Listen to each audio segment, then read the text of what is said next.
নমস্কার। একটি খালি কাঁচের বটলে একটি কয়েন রেখে কেন আমাদের পূর্বপুরুষেরা নিজের টাকা পয়সা রাখার লকারে বা তিজোরিতে রাখতেন?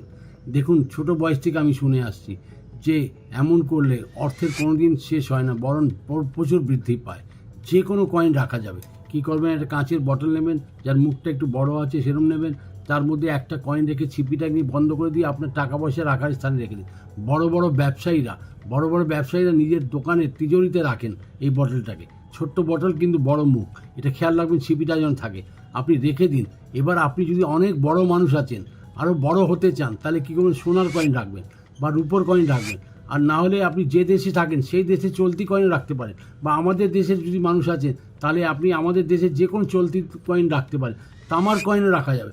যে কোনো কয়েন আপনি রেখে ছিপিটা বন্ধ করে দিয়ে নিজের বটলটাকে নিজের টাকা পয়সার স্থানে রেখে দিন। আপনার বাড়িতেও করতে পারেন। বিশ্বাস রাখুন, এতে আপনার অর্থলক্ষ্মী বিশাল বৃদ্ধি পাবে।